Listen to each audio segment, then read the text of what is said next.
YCP వాళ్ళు హత్యా రాజకీయాలు చేసుండొచ్చు, గుండా రాజకీయాలు చేసుండొచ్చు, కక్ష రాజకీయాలు చేసుండొచ్చు, మేము కాదంటం లేదు. కానీ దానికి రాజశేఖర రెడ్డి గారికి ఏమిటి సంబంధం అని అడుగుతున్నాం.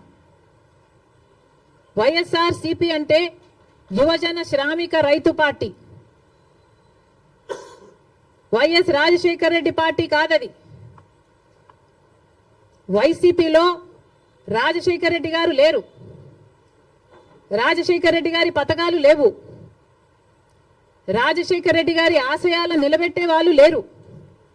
మరి అలాంటప్పుడు రాజశేఖర రెడ్డి గారి విగ్రహాలను ఎందుకు పగలగొడుతున్నారో తెలుగుదేశం పార్టీ వాళ్ళు ఒకసారి ఆలోచించాలి. రాజశేఖర రెడ్డి గారిని, ఆయన ఆశయాలని నిలబెట్టే వాళ్ళే అయితే రాజశేఖర రెడ్డి గారు తలపెట్టిన జలయజ్ఞంని జగన్మోహన్ రెడ్డి గారు ఎందుకు విస్మరించారు? రాజశేఖర రెడ్డి గారు తన ప్రాణం కంటే ఎక్కువ నేను ఇందుకోసమే పుట్టాను, జలయజ్ఞం కోసమే పుట్టాను అని రాజశేఖర రెడ్డి గారు అంతగా జలయజ్ఞం కోసం తప్పిస్తే, జగన్మోహన్ రెడ్డి గారు 6 నెలల్లో జలయజ్ఞం మొత్తం పూర్తి చేస్తానన్న జగన్మోహన్ రెడ్డి గారు కనీసం ఒక్క ప్రాజెక్టు కూడా ముట్టుకోలేదు. మరి వైసీపీలో రాజశేఖర రెడ్డి గారు ఉన్నారో లేదో ఆలోచన చేసుకోవాలి.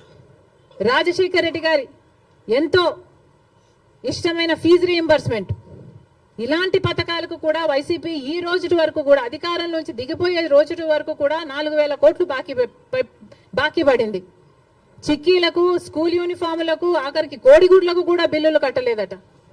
మరి అలాంటప్పుడు రాజశేఖర రెడ్డి గారి ఆశయాలను నిలబెట్టే పార్టీ వైసీపీ పార్టీ అని ఎందుకు అనుకుంటున్నారు? అది కాదు కాబట్టే ఈరోజు ప్రజలు వైసీపీకి అంత బుద్ధి చెప్పారు, గోతి తీసి పాతి పెట్టడం జరిగింది.